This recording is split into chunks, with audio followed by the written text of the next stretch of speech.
right, welcome everybody. We have a new podcast episode today. This is Inside Look, and we're going to be talking about South Jersey girls basketball. We have a special guest. This is Coach Mike Brunswick. He's from Moorestown Friends School, and he's the head basketball coach. I want to welcome you to the show. Thanks, Coach, for coming. Thanks, Mike. Great honor to be here. Watch your stuff, your Twitter feeds. Just happy to be able to promote Moorestown Friends and South Jersey girls basketball. Sounds great. Well, let's get right into it. So why don't you tell us about, where you were born and where you grew up, and then we'll go from there. All right. Yeah, I was born in Marlette, Michigan. My dad was out there as a teacher, and then we moved to Windsor, New York, small little town. A lot of farms, mainly dairy, and our school was right next to one of the farms. So when we're doing our outside sports, you saw the nature and all that. It was a lot of fun. But grew up in Windsor, played basketball, football, golf, anything that was available to us. We all played. Went to Springfield College in Massachusetts. Great experience there. Birthplace of basketball. Lot of history. It's also, a lot of people don't know the YMCA. One of the original YMCA's was at Springfield as well. And then I made it down here to Moorestown Friends and met my wife there, Heidi, who's a Cherokee grad. And then two wonderful kids. Ryan, he's 16, and Madison is 11. Wow, that's great. So tell us about, what it was like for you playing sports. Like, what did you play, and what did you really enjoy the most when you were growing up? Yeah, we had a great neighborhood. So we would be out from, the 8 o'clock in the morning till dark, and even we'd eat dinner and then go back out and play in the fields and play hide and seek, anything running around and so on. The big thing we played, we kept stats and everything, was kickball. Okay. Played a lot of kickball and kept home run totals and things like that. But we'd play basketball, wiffle ball, baseball. I played a lot of golf. So growing up, we had there were probably 8 of us in range of the same age, and both boys and girls. So we were really a tight knit little street that we had. So that was a lot of fun. That sounds cool. So what was it like going to school in Windsor, New York? Big Yeah, school? so we were either a large Class C school or the smallest Class B, and most of the time we were the small B. But we had a great league. And the thing about Windsor is everybody knew everybody. It was one of those towns. My dad was the vice principal of the school. My mom worked in the guidance office, and so they obviously knew a lot of people in the town, and it was very spread out because it's just mass of land, but it was a pretty good academic school. A lot of people. I still have a lot of friends on Facebook, and we communicate a lot, and it was just a wonderful experience for me. And it's not always easy when you have a parent that works at the school, but I feel blessed that my dad was fair when he had to be, and so on. I think that helped people understand where I was coming from, and didn't get blamed for things and stuff like that. So I was included in a lot of things, and I think my friends were able to trust me and whatever, what was happening, and they still kind of kept inviting me there. Yeah. That's pretty cool. So, you graduate from Windsor High, and then you end up going to Springfield. So, what made you want to go into, PE and health, and what made you pick Springfield?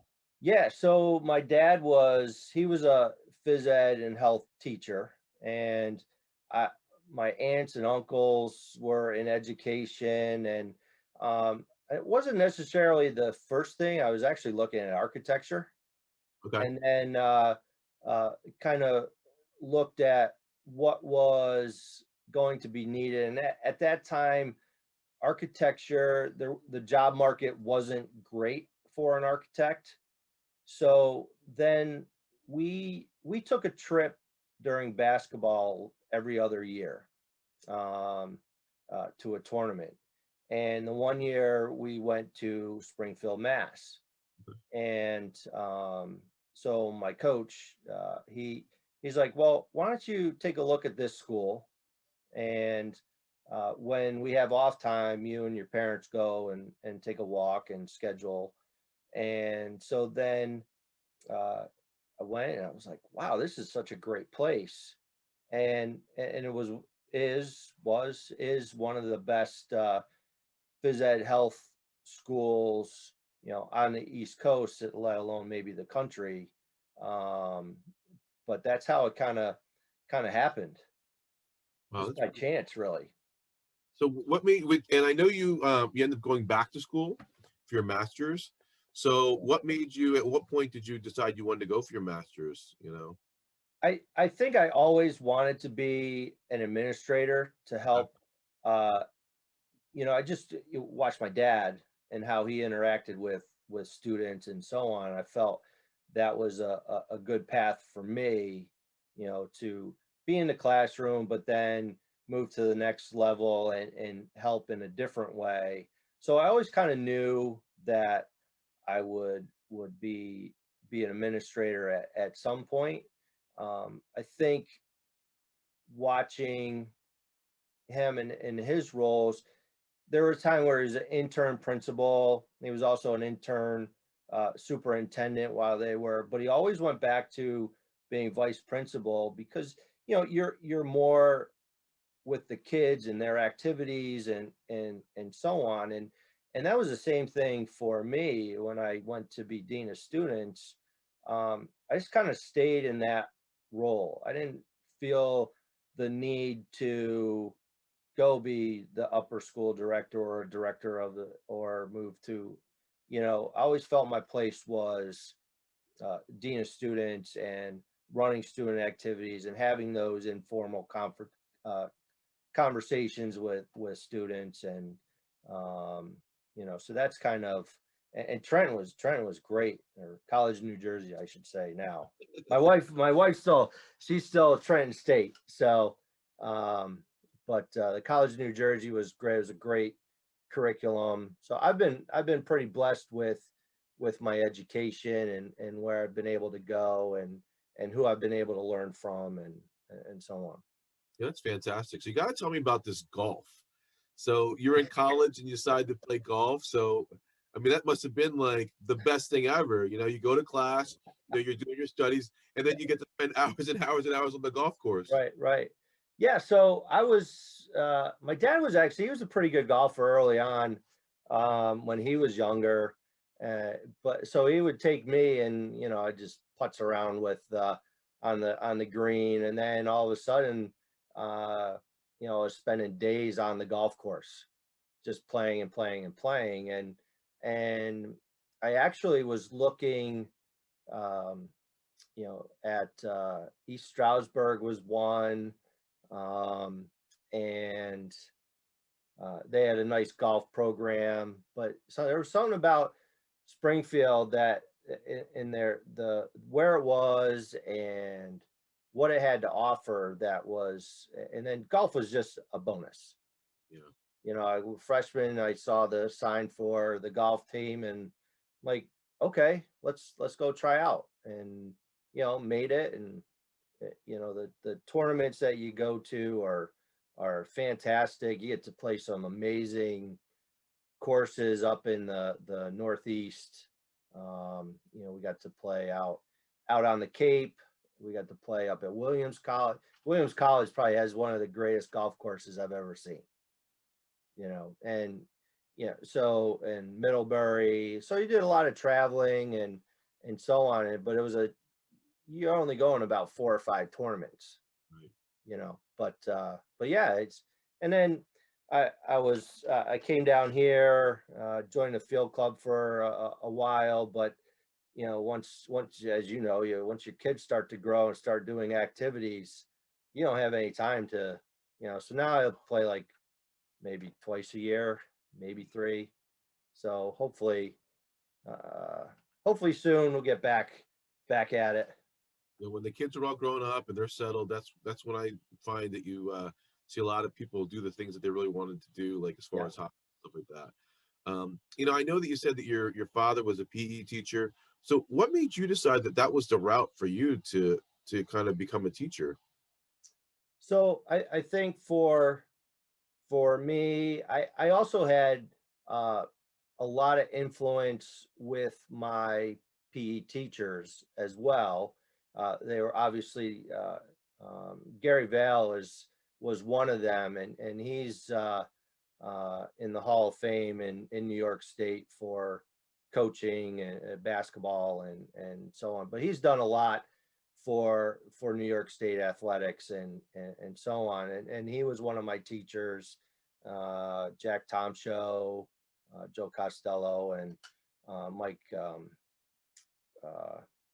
Turco.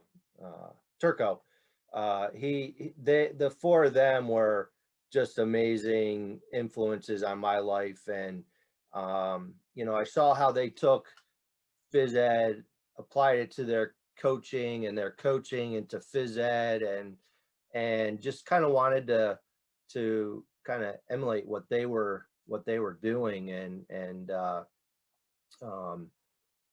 that's kind of how I did it. And then, you know, Springfield was the way to go. Yeah, that sounds great. So let's get into your coaching. So, you know, how long have you been coaching and how did you get your start Yeah. coaching? Yeah. So, in, I guess, real life coaching, I probably started when I was at Springfield doing my student teaching. Worked in an inner city Springfield at Commerce, and worked with Sam Provo and their group. My first one was when I was about 15 or 16, and they asked me to take a junior high team to this little tournament. It was like a day-long tournament, and I worked with I think sixth graders, 7th graders, and we had a blast, you know. And from there I was like, wow, this is really cool. And then, you know, I wasn't necessarily I wasn't the star of the basketball team. You know, I just barely made. And in New York, there's no crossover, so you're either on JV or you're on varsity.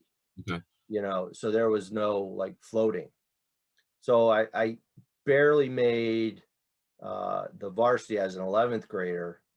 And, you know, so I sat and I just watched and learned, and then I was kind of like the 6th or 7th man as a senior. And you get to watch and you know, formulate different things in your head while you're doing it. And you know, I just love that part of the game, that it's just such a thinking game for coaches. You know, I mean, you got to think when you're playing too, but you know, every possession is so important in how you know, go against a defense or play a defense against an offense. And so I really love that aspect of it. So that's kind of how I got the juice to coach. Wow, that's great. So then when did you eventually move to New Jersey? Was it after you went? Yeah, right after college. So here's a story on this one. So I've applied everywhere, and I got one interview, and I didn't get it because experience. They wanted somebody experienced. I'm like, ugh, like, how am I supposed to get experience if I don't get hired somewhere? So a side note, I'm head of the phys ed health department at school, and as I always try to find people coming that are new, because I know what it was like to not get a job, or so I've hired a bunch of new over the years, new phys ed teachers and health teachers, which you want to know what, it's great because they have the better ideas, the new ideas, the innovative, Yeah. So anyway, so I not bombed. I didn't get a couple jobs that summer. So I applied to Cortland, and it's a Friday night. The following Wednesday, I'm supposed to start grad school at Cortland. And my dad calls me at the golf course saying, hey, you need to call this number right now. And it's this Jim McNally from Moorestown Friends School. I go, okay, I'll give him a call. So I call him. He's like, can you be here Monday for an interview? I'm like, sure, why not? And he was a Springfield grad. So, and that's the great thing about Springfield, is that there is a huge network there. Their alumni people are excellent. And so lo and behold, I go down for the interview. I come back Monday night. I get home about, a couple hours after I get home, I get a phone call. Hey, we'd love to hire you. Like, all right. The following Monday is new teacher orientation. So I'm packing all my stuff up, and we go down, and he let me stay with him for a couple weeks till we found something permanent. But it was a lot of fun, whirlwind tour, and that's how I ended up down here. Wow. So you basically have been only in one school since you come to New Jersey? That's amazing. Yeah. Really? I didn't know anything about private schools at all. Right. Went to public school, taught at a public school for student teaching, and then come down here. I'm like, well, why do people pay this to go to a school? And now I know. I have my daughter in the school, and the values, the education, the opportunities that she has already had, and that will only grow as she gets to high school. Right. It's just I think sometimes you can't put a price on something, and this is one of those places, especially when the thing that I would say is the collegiality, as you know, or a lot of people may know, is we've had some struggles here with our one child and the other, that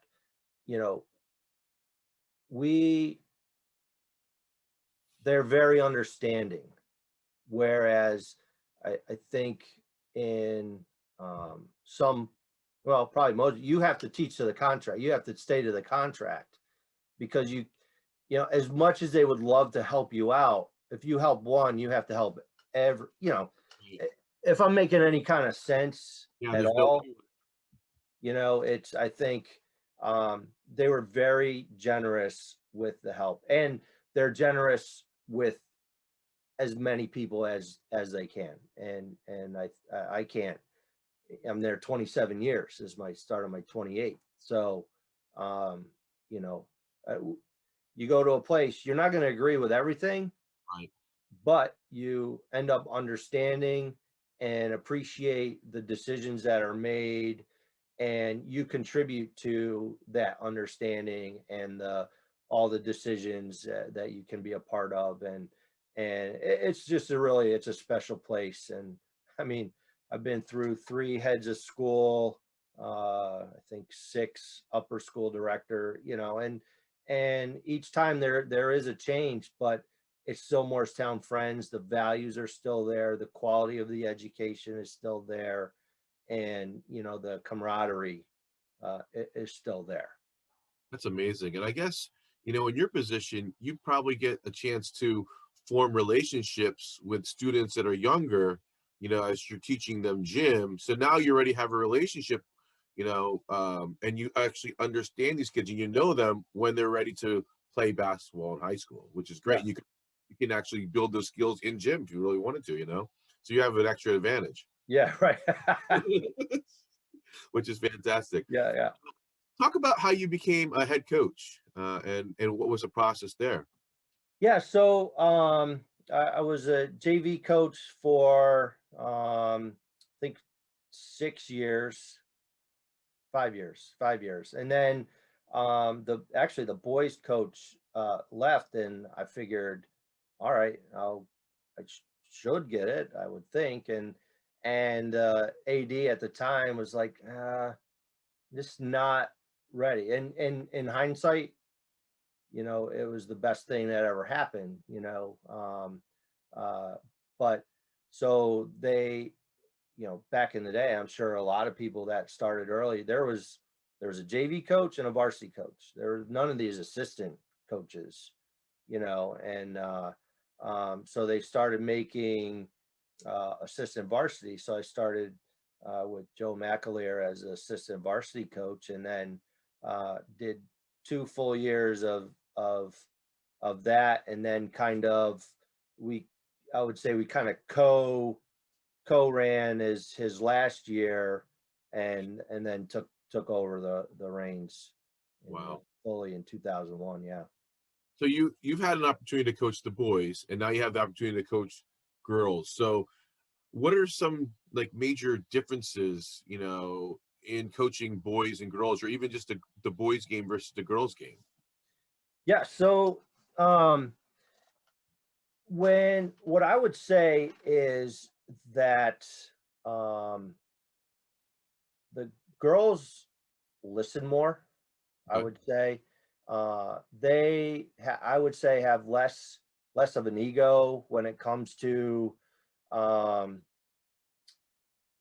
already know that they don't do that. You know, coaching JV boys, like, why are we doing this? Why you know why? I already know how to do this, and you know, then they go and they dribble it off their feet or what, you know. So I think there's the listening and willing to listen and trust what your process is. I think that's one. The boys game has developed into a lot of uh, 3-point shooting or close to the basket. There's none of that inside, and a lot of it is also one-on-ones. Right.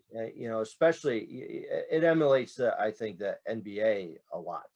Right. You know, where you play five on the outside, and then we'll figure it out from there. And not all teams and not all boys programs and so on. But that's kind of uh, you know, I remember one year long ago that they were actually thinking about raising the basket for boys to, I think, Really? 12 feet.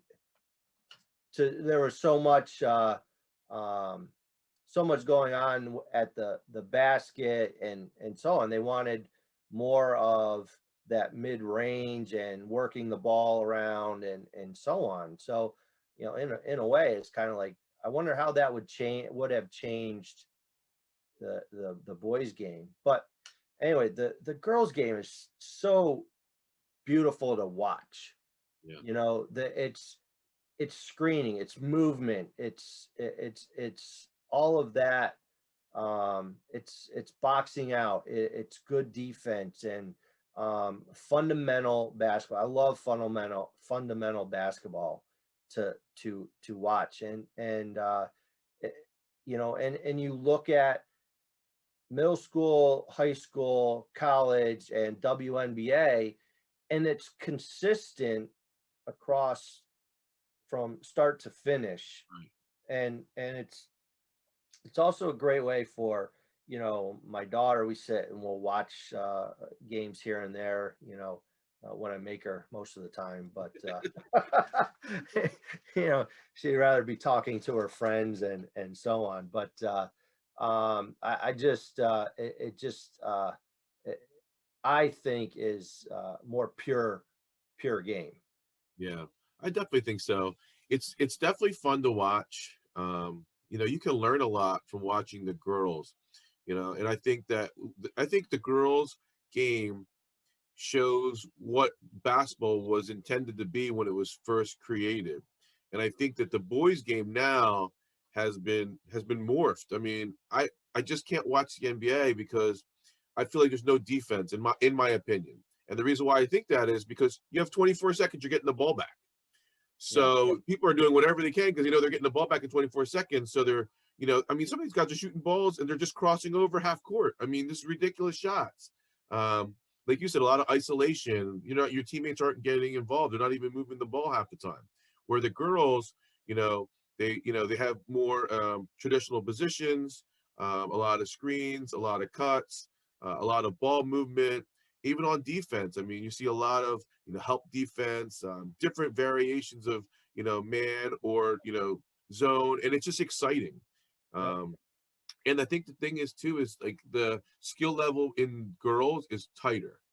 Where boys, if you get like 3 or 4 athletic kids who can dunk, I mean, pretty much you're just done because these kids are running up and down the court, and you know the other team just can't keep up with them, and it's just a lot. Yeah. So yeah, it's definitely cool to see the girls. So let's talk about your you know, what you enjoy about coaching the most, and then we'll talk about your philosophy.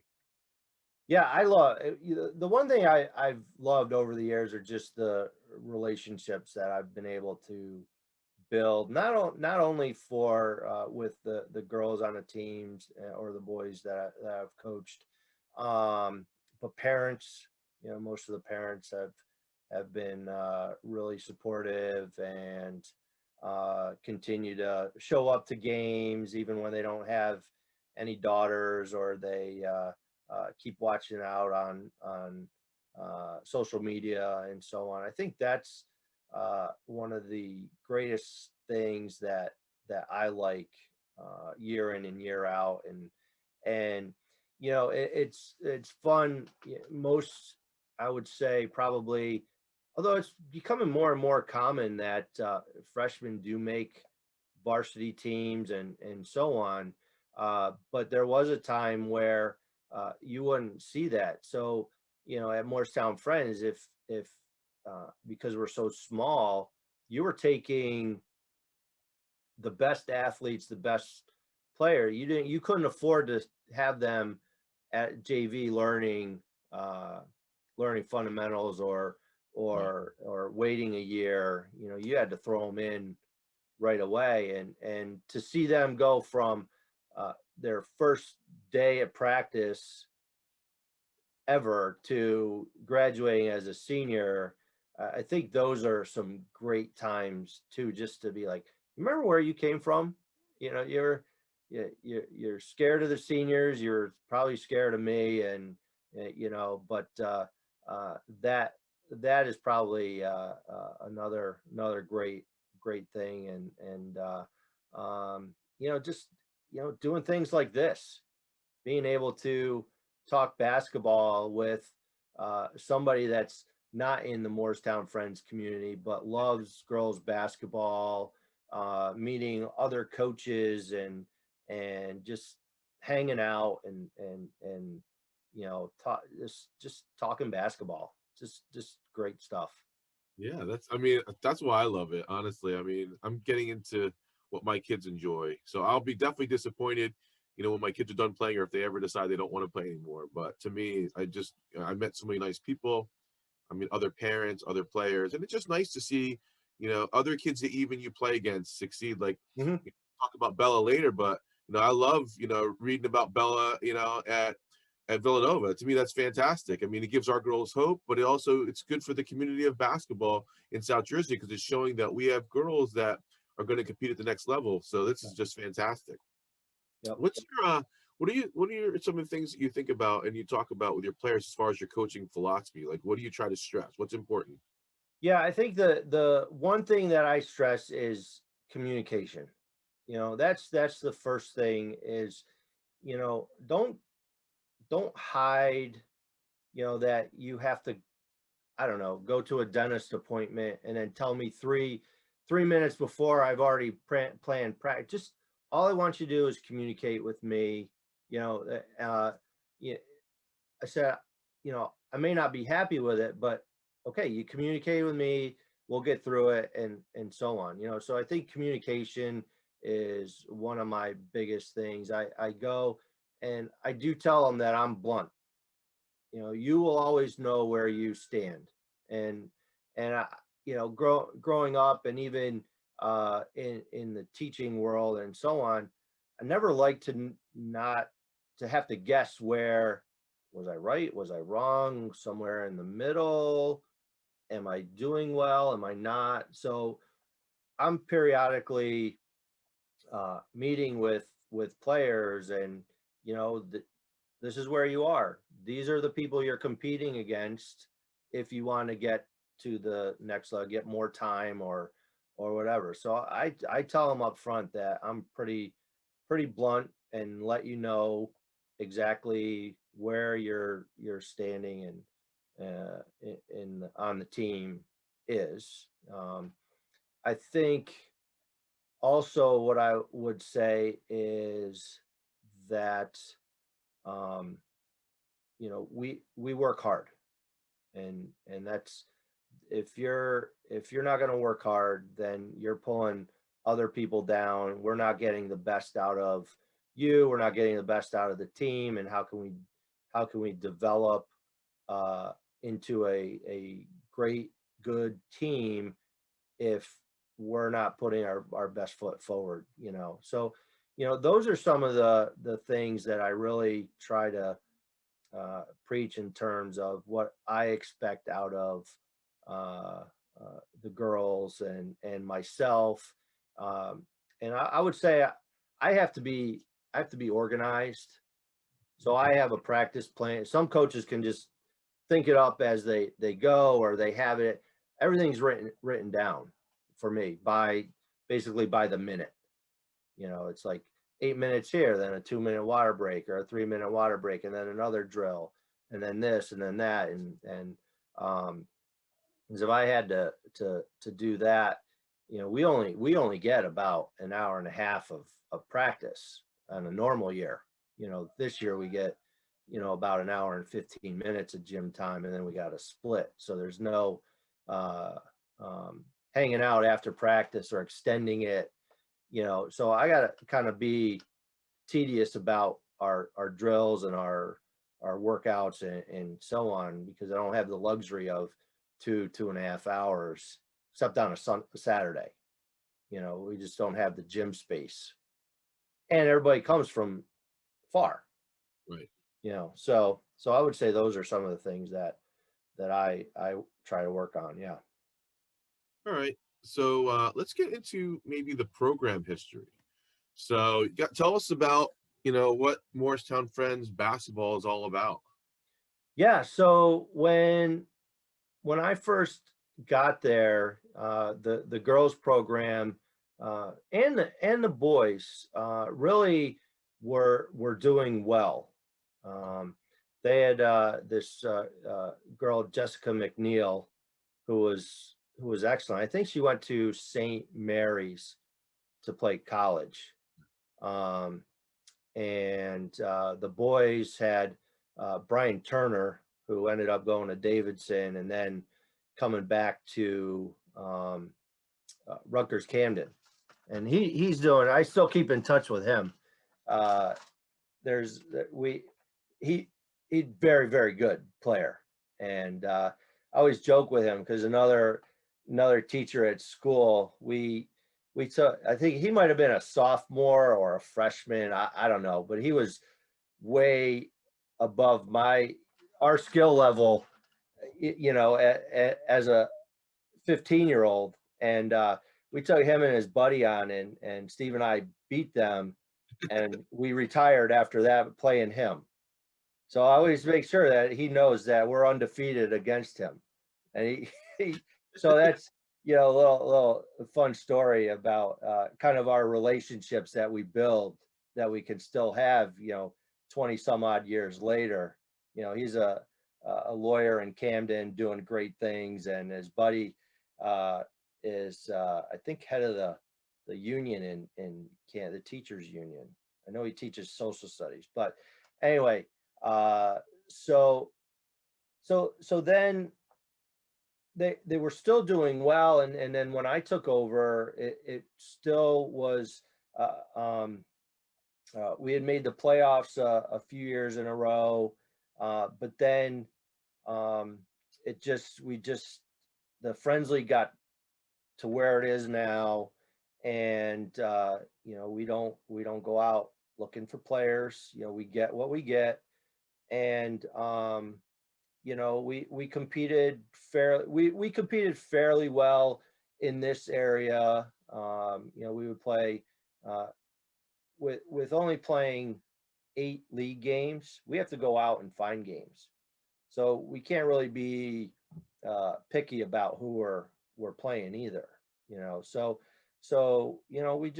just play. So we had some lean seasons for a while, and then in about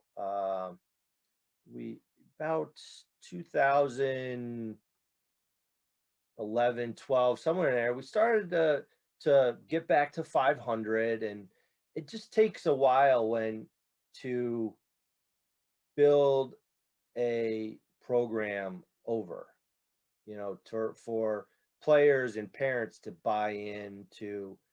Yeah, you're kind of expected to be here over the winter break because we have 3 games, and over President's Weekend because we have 2 games, or whatever. And people were going on vacation.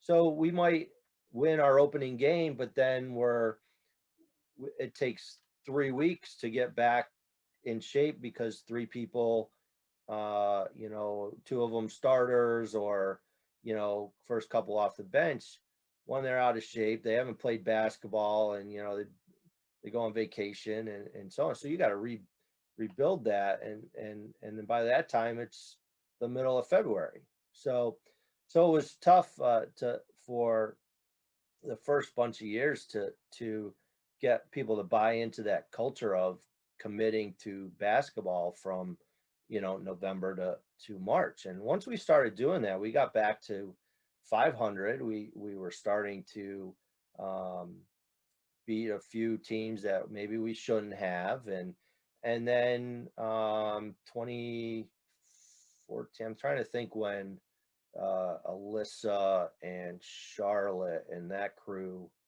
came in as freshmen. I think that was the year we ended up 15-7, I think, and then just kind of steamrolled after that. And then now here we are. Last, Bella just graduated, and we had we had a great, probably the best team I've ever had, last year and the year before with that crew. It just, that was definitely fun to watch. Bella Run did do a lot of watching, but Yeah. I mean, sometimes you just find you just, wow. I think it was Bruce Arians said, he every once in a while he kept catching himself just kind of watching Tom Brady, work at practice or work during games. And, I'd find myself doing that with Bella sometimes. I'd be ready to call something else out, and she would already have called it. And I was like, I'll just sit here. Well, I think I want to say it was the year that you guys won the SJBIT, but I remember that Bella and Muffin were playing against, and they were on the floor, obviously, on their team, and you guys were playing against Eastern. And I remember being in the stands, and man, I just love watching them on offense and defense. Your team was really good at moving the ball around, and they were really, really good at getting back on defense. And then now you add in Bella and Muffin, who are pretty gifted, I would say, offensively, and it was just fun to watch. And the crazy thing about that game was, Bella would score a basket, then Muffin would score a basket. Then all of a sudden, here comes Bella. Here all of a sudden, here comes Muffin. It was like, wow, that was a really, really fun game to watch. Definitely for sure.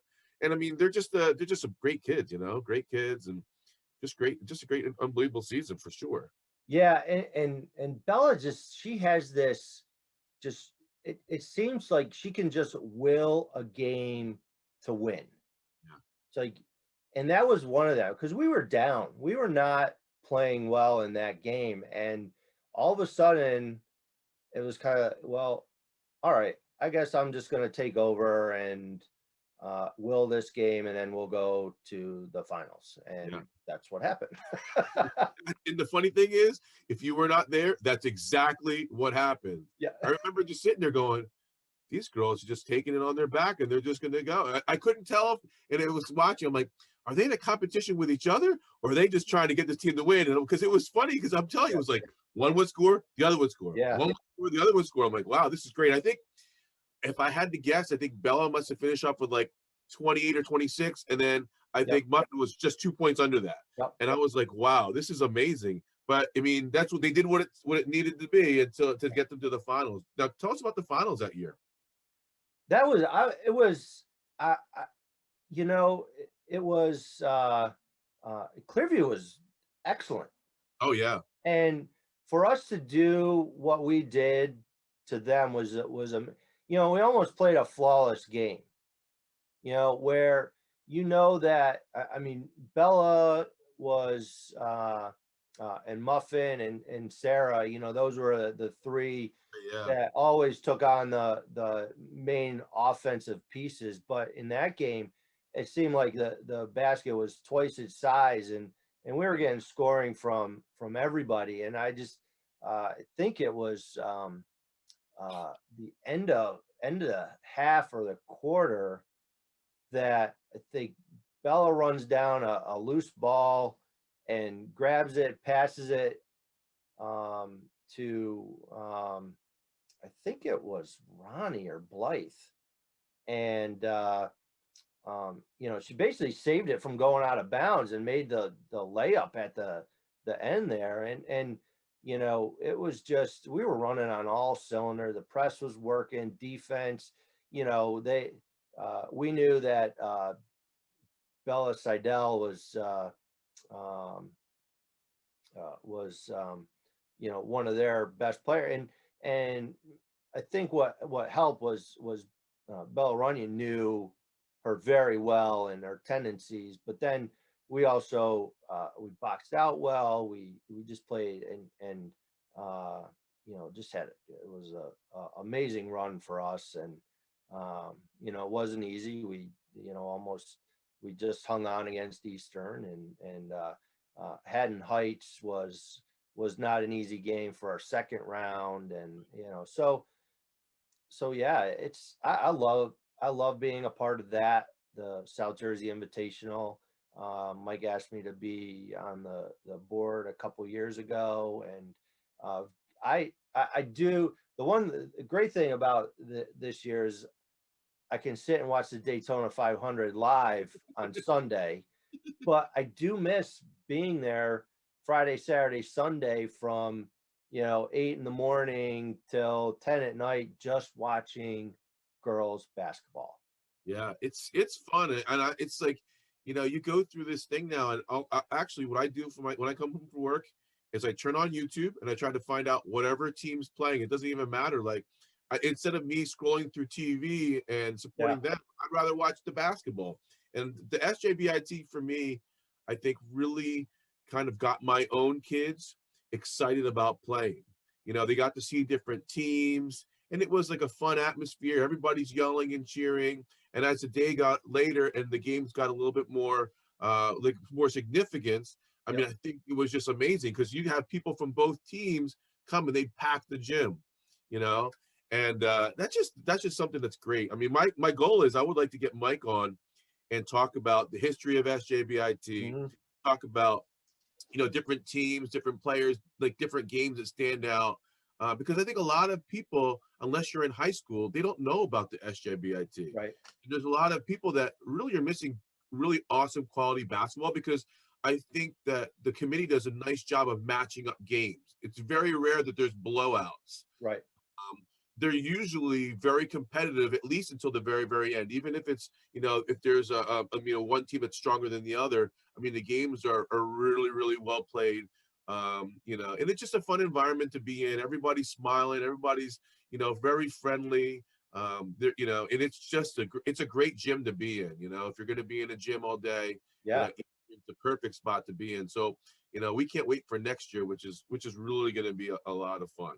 Yeah, and then the great thing, the other thing is that the Eastern basketball girls get to be there running the concessions, and I know Cinnamon girls were there for taking tickets, and I got to know them as well. And so you don't just it's not just about the quality of basketball that's there. It's getting to see them off the court and talk to them and see how they're doing, how school and things like that. And like you said when we were talking earlier, is if we could do more of that, getting these teenagers, young adults together for something other than just competing, just talking to each other and hanging out and I think we would be in a great spot down here in South. Not that we're not in a great spot in South Jersey basketball and South Jersey, but they would understand where each other's coming from and the different backgrounds and so on. Yeah, definitely. I just think it's the one disadvantage of being in South Jersey is that everybody's so spread apart. Because if you live in certain towns, and I'll say like, the Whitehorse Pike area, or let's say, Haddon Avenue, where you have these different towns, Collingswood, Haddon Heights, Haddon Township, they're all so close to each other. Highland's not too far from there. Sterling's not too far. All the kids, they kind of grow up with each other. They know each other. Where, the farther you go south, the more spread out it is, and you don't have these towns so close. So I think there's got to be opportunities for young players to get together, and even if it's volunteering their time, serving, learning, and it just teaches them important skills. Like the girls that are taking tickets, they have to interact with fans, they have to interact with people.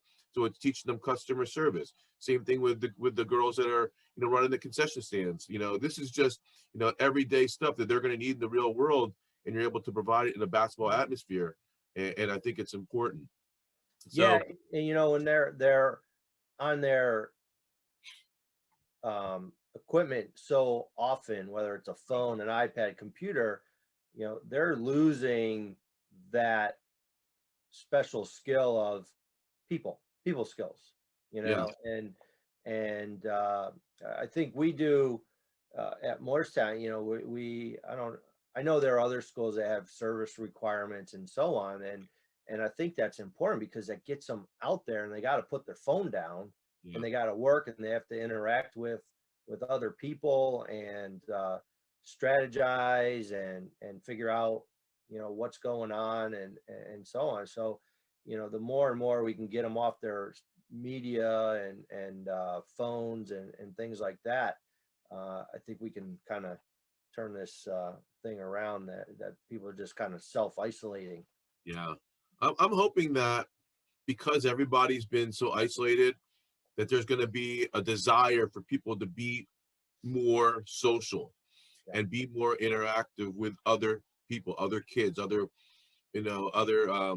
individuals with same likes. I mean, I think that one of the toughest things for a young kid, even a young lady, is interacting with adults.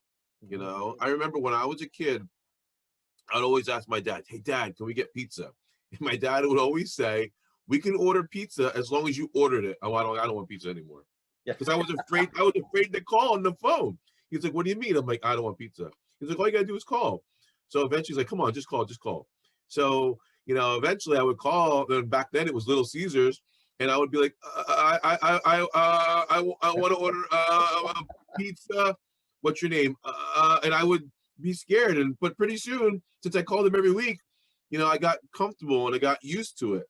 So I think that sometimes we have to force, our kids out of their comfort zone for their own good. And they don't realize that, you're teaching them a life lesson.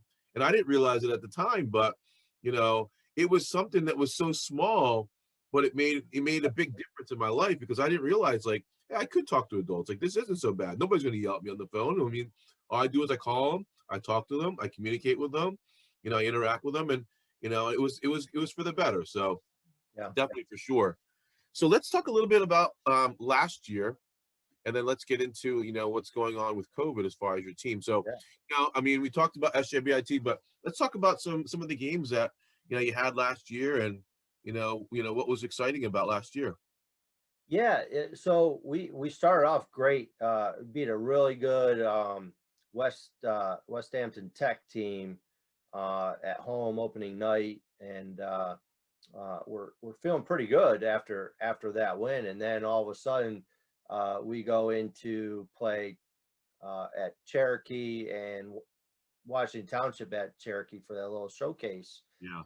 and just got pounded both games. We a little more successful against Township, but after that game, there's a little bit of a sour taste of how we played and what we were doing, and so after I was like, all right, we're supposed to come back, I don't know, maybe the second, and we wouldn't, maybe, I don't think we played till maybe the fourth or fifth, and so we're not going to come back early, so you need to take this time, figure out what needs to happen coming back, and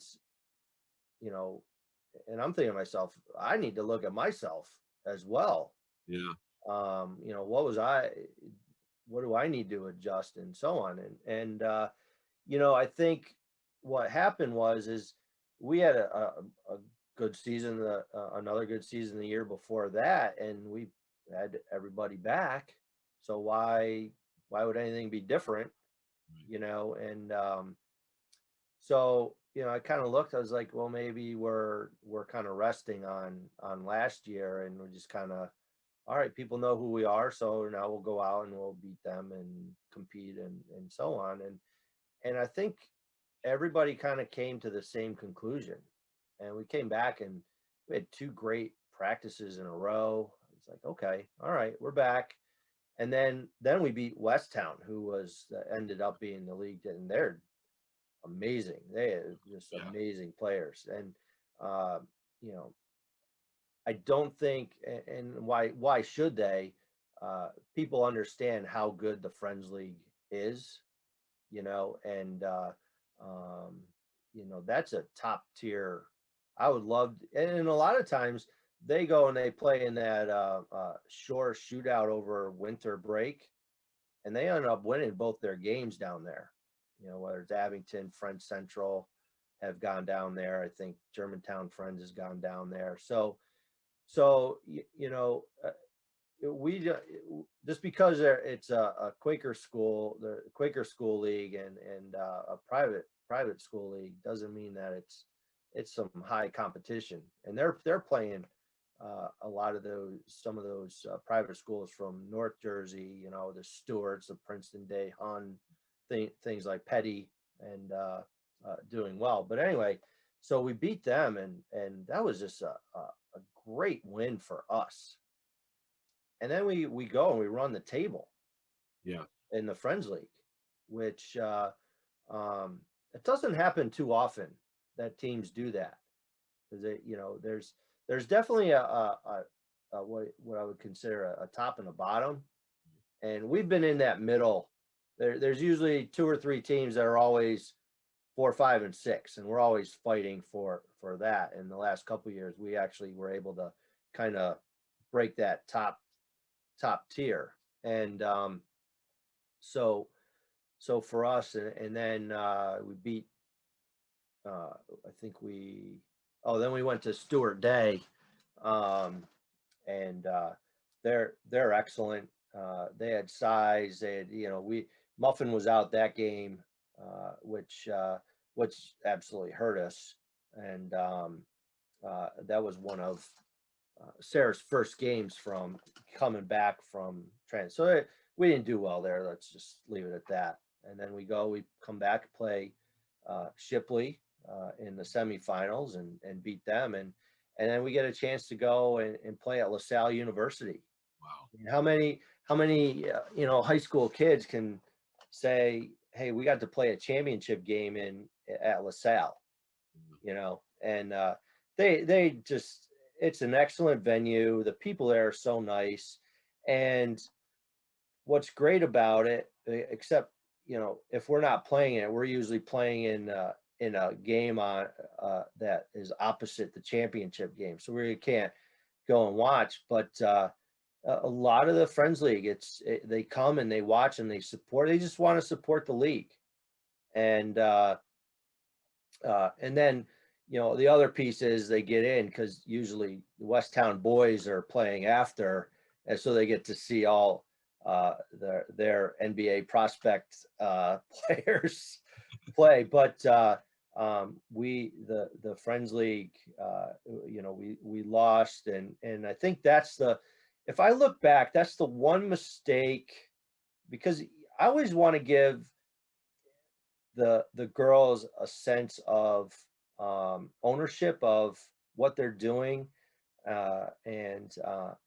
we could, as the 1 seed, we could choose to play with a shot clock or play without the shot clock, because in the Friends League, when we go over there, we play with a shot clock, but in New Jersey, you can't. So I asked them, I go, do you want to play with the shot clock or not? So they came back and I'm thinking to myself at first, I'm like, yeah, let's keep it normal. We're used to not playing with it, but then I'm second guessing myself, and they decided they didn't want to play with the shot clock. And I think that kind of hurt us in the end, because there was a point, it was a close game for a while, and then it kind of drifted and they were able to hold the ball a little more. So I think that might have been the one mistake, in hindsight, just play with the shot clock, but then we go on the run for the South Jersey Invitational, and that the magical season continued. Then we thought we kind of blow out Holy Spirit and Gloucester Catholic in our state games, and then take at the time, I think Trenton Catholic was maybe 9 in the country or something like that, 2 in the state. 2 in the state, I think. Yeah. Yeah, and took it to them. We played a perfect 30 out of 32 minutes, and, and there's 2 minutes in there where we just got a little bit sloppy, and it kind of got them to that point where they got a little bit. I mean, we were tied going into the fourth quarter. We got them in foul trouble. We just played really hard, and Muffin had one of her best games there. We didn't.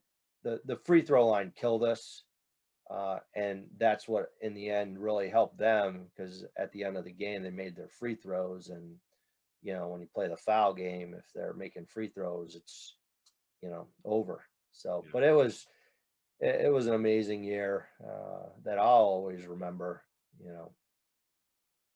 Yeah, definitely. And then Sarah, I mean, she was just an amazing shooter, and I think she was a nice addition to the team and kind of helped at the end, for sure. Yeah, she really, it was tough. It was tough for her. She came to a new school, and then she had a great preseason. We did very well against Lenape in our scrimmage, Camden Catholic in the scrimmage. Did really well, and then she's got to sit.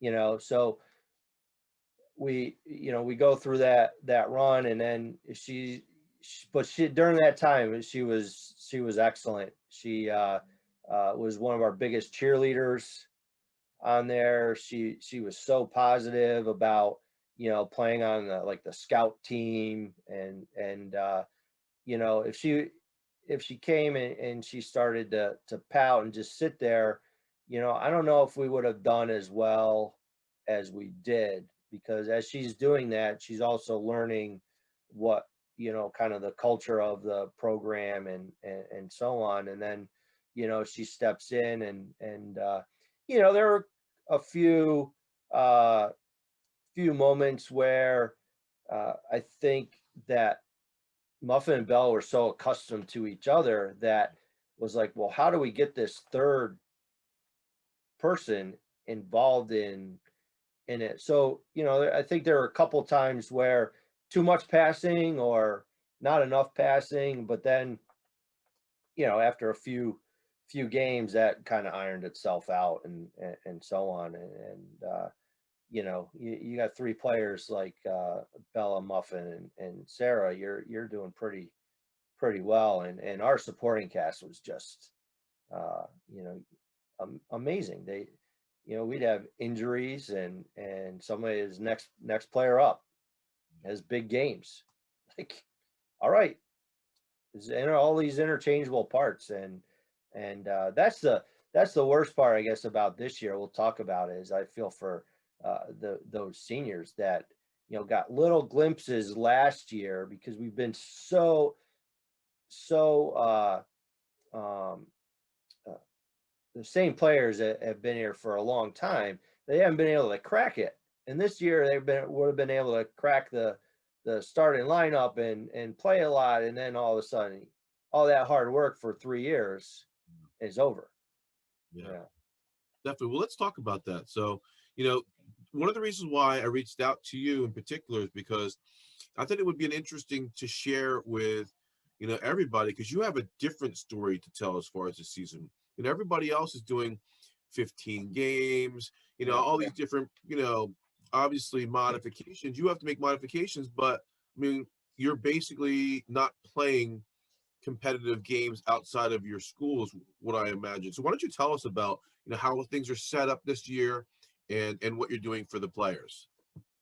Yeah, so the decision came right before winter break, I think.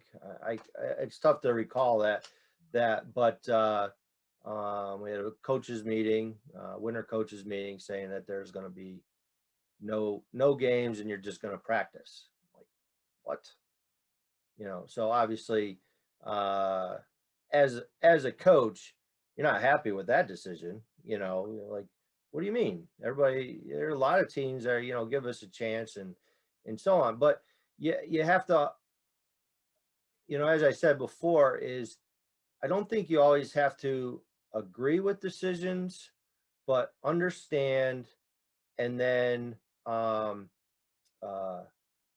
go with them and do the best you can and be as positive, because, you know, you look at our situation. We are a preschool to 12 school, so, you know, we're not looking at, you know, Cherokee High School 9 to 12 and they all live in the same town. Right.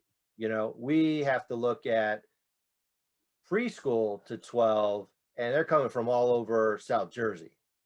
You know, so you have these families that have are coming from other areas that might be bringing something from somewhere else or are staying healthy, and then you bring another team in that all of a sudden you find out has to shut down, because so now you've gone from this little gym with, you know, 25 people in it, and then they go to school the next day and it trickles down to lower school.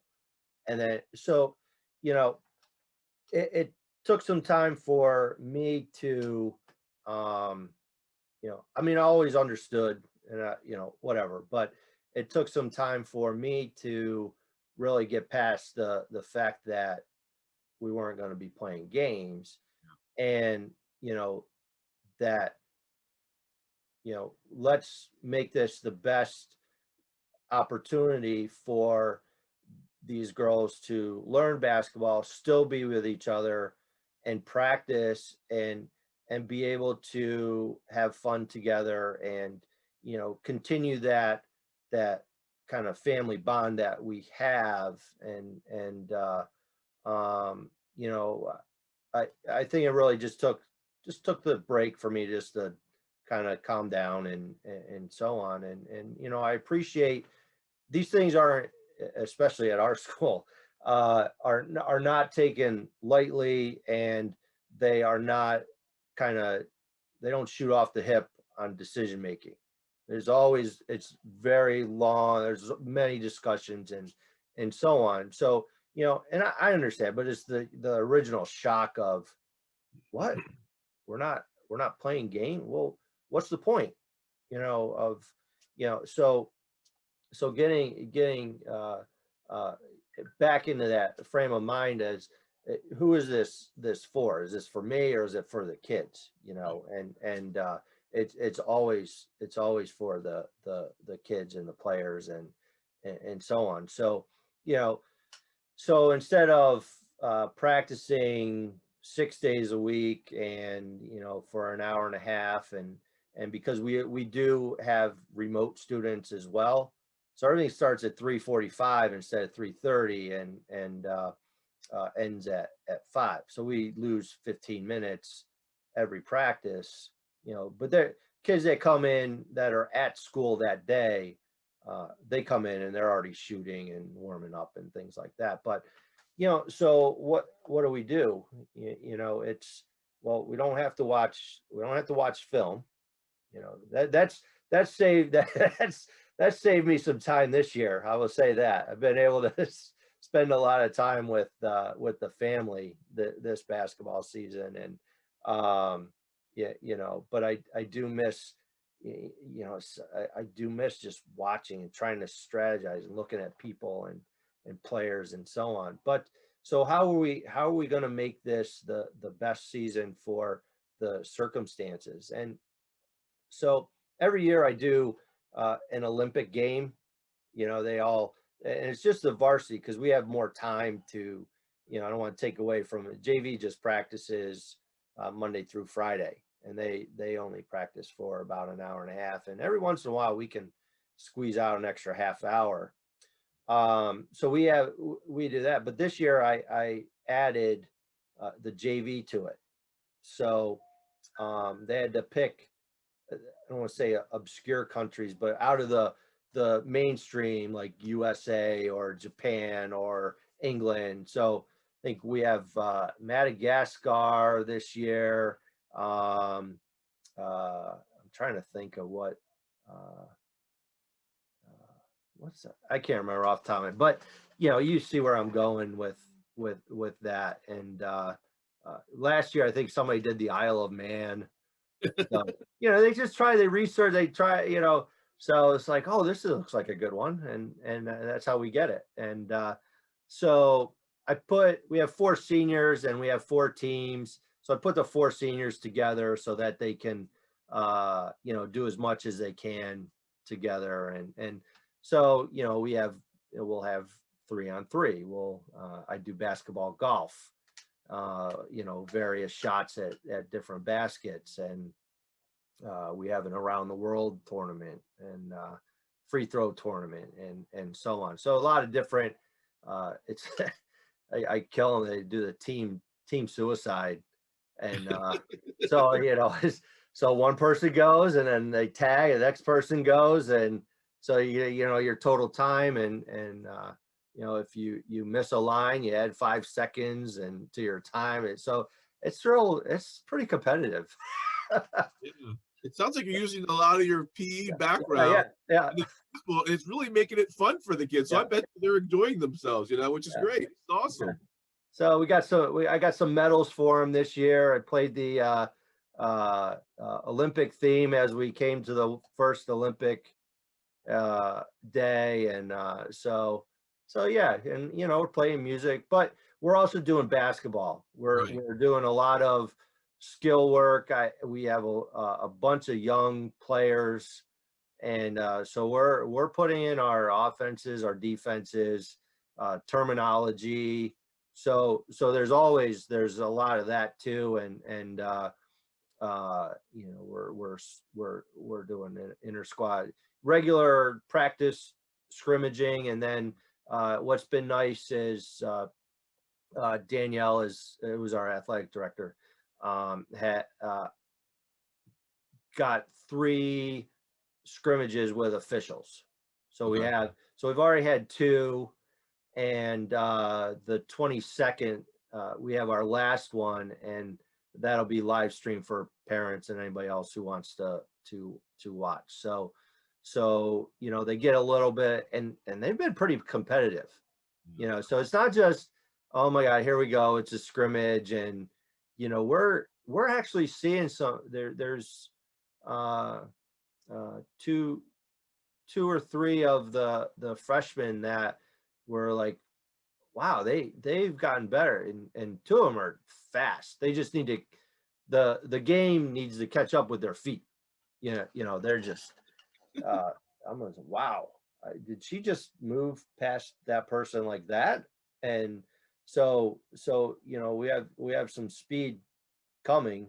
Will the ability to dribble, and learn the game, catch up with that speed. So, but if everything's going to continue in that trajectory, there are going to be some really good freshmen that move on and help us in the future.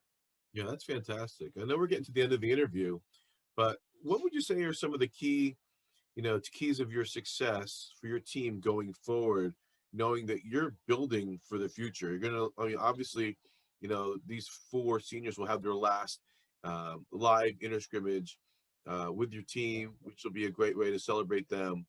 But as they moving forward, like, what do you need to focus on, or what are you trying to instill in your kids to get them ready for the next year? Yeah, I think, realistically, we've lost a year by not playing any competitive games outside of our own. So I think it's going to be important for those players that are coming back next year to, pick up a ball in the summer. And it doesn't even have to be, going to a camp or a clinic or whatever. Just having the ball, for us, because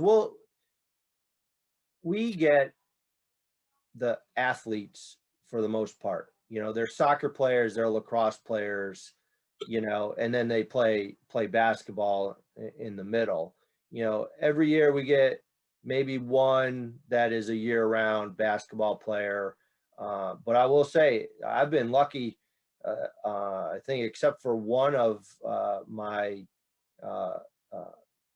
people that have gone to college to play, they all play multiple sports. And I preach that.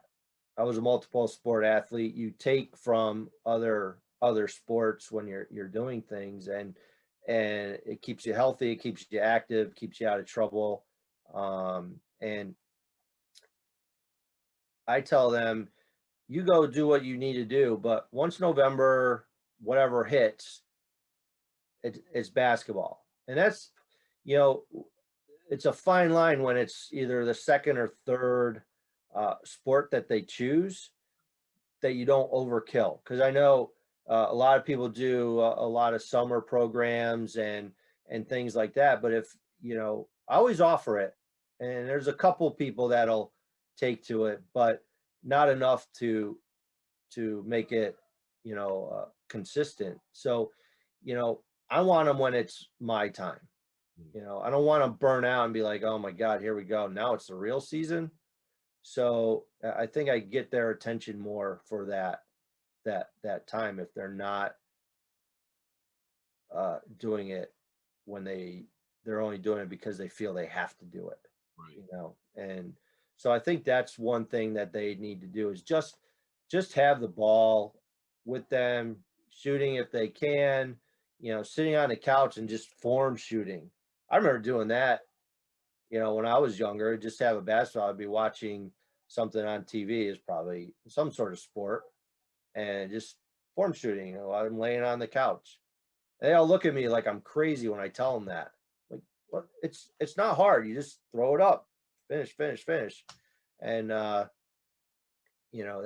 how you get muscle memory, so that's important. I think they need to, most of them will be playing soccer, so they'll be working out over the summer, so they'll be in shape, and I think that was another thing is there was such a layoff from the fall when we had to shut down our sports program to January that where are they really going to go? Because bunch of them, go to gyms. Our fitness center isn't open so they can't use that on their study hall or whatever. So, what can they do?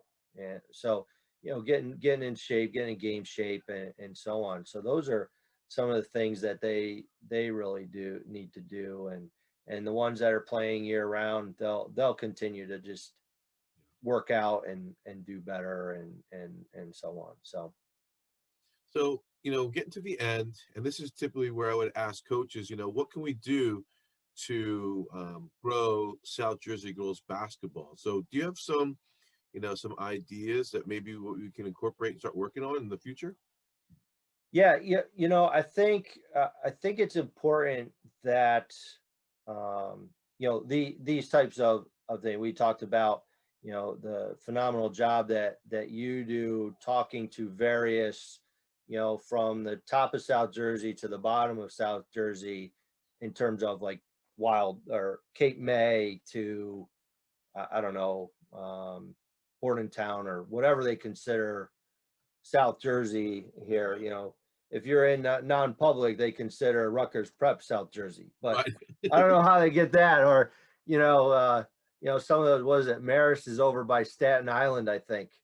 So that's South Jersey. But anyway, so I think continuing to do that is important, and us as coaches and players following these Twitter feeds and sharing, retweeting, little game clips and things like that, just to, that it gets out, because there are people everywhere that, follow different people. And then it's like, oh, wow, look at this girl, and look at, this team and this school and so on. So I think the more that we can be out on social media promoting each other is one. I've watched a bunch of the other coaches podcasts and so on, and with us, the South Jersey Invitational is huge. This year we were going to have some really good North Jersey teams coming down for a showcase game, and of course but I'm sure that they'll be back next year, and I think that's one. I think another thing I think would be neat would be something that we do in the Friends League is we have a we don't call it an all-star game because it's anybody can go. Right. We mix our league players together, and we have an afternoon of a game, and then they get pizza. I think that'd be kind of really neat for these other conferences. But problem is that the state counts that as a game, and nobody wants to take a game away. Right. So I think that would be neat to have.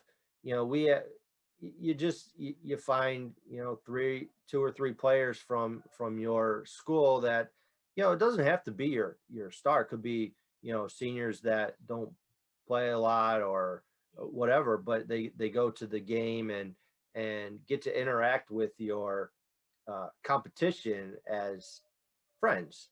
Yeah. And then all of a sudden they're Instagram friends or Snapchat friends or whatever. So, and so on. So I think those are some things that we can do to kind of facilitate, not necessarily the coaches, but the girls themselves helping to promote each other, and not just the TikToks that, oh, look at this. Oh my gosh. I know, it's crazy. I guess we live in the world of social media, so we have to find ways to connect, with these young ladies that they're gonna, understand. Yeah. I love those ideas. I actually like your Olympic idea. I think that would be fun. Uh, Imagine having like a skills combine. Remember how they used to do for the Pro Bowl? They would yeah. have for the football, but they could do it for basketball. I mean, we could do 3-point shot, you could do free throws, Yep. you could do, all kinds of cool stuff. And I think it would be just fun, competition, but just to get people together, just to laugh and to giggle and, like you said, make friends. And I think that's the one thing. If I could do anything, it would be to encourage, the players to make friends with kids on the other team, because ultimately, you have this in common. And when you get to be, in college, and once you graduate, when you're looking for jobs, this is going to be a nice network to kind of, to deal with it and to maybe help each other, get jobs, get experience, Yep. get into fields that maybe they didn't have an opportunity. Think about you. I mean, the chicken or the egg. You need experience to get a job, but in order to get a job, it's like, what do you do? Like, I mean, some of these kids come out of school, they have no experience, but they have the education, right? But then some people don't have the education, but they have experience. So it's like, well, how do you get started? Right. It's impossible. But maybe we can give, girls opportunity to that way they can network and meet other people. And I think that's just as important. Yeah. I just love talking to you, and I love your stories. Yeah. Um, I mean, I really feel for the kids, from all schools, but Yeah. especially, for Moorestown Friends, because, it's just almost like you got and hit like a wall, because now it's like you're kind of stuck. I mean, you're going to be progressing. The kids are going to be getting better, Yep. but it's like, you kind of, gauge that from year to year to year. And now you're going to have this little plateau, a lull, where you would normally make a jump because of the girls getting the competition, where Yep. it's going to be a challenge for you. But, I think, the grand scheme of things, we got 15 games. So, I don't know that 15's that much, but it's a little bit more. But I think Yep. in the grand scheme of things, once you get rolling next year, you'll be back, and the Yeah. girls will be playing, and then we'll be SJBIT together. Yeah. Maybe we'll have to convince Mike to do something there, that, like some socialization once everybody's allowed to get together and stuff like that. Maybe have something in between the games as like entertainment, like where you get the kids to do something. Yeah. That'd You be fun. even That just a would be a lot network, of fun. just to talk, or something. But we'll get there. So I Yeah. just want to say thanks. Thanks for coming on. Thanks for Yeah. talking to me. Thank you. And thanks for sharing. And I look forward to working with you in the future and talking to you again soon. Yeah. You're always welcome. We don't charge at our door. Okay. So you can just walk in. It's free. All right. So anytime. Out there. One of these days, I'll come to your games when you guys are back to playing. All All right. right. Yeah. Thanks, Mike. Appreciate it, Coach. All right. Have a good one.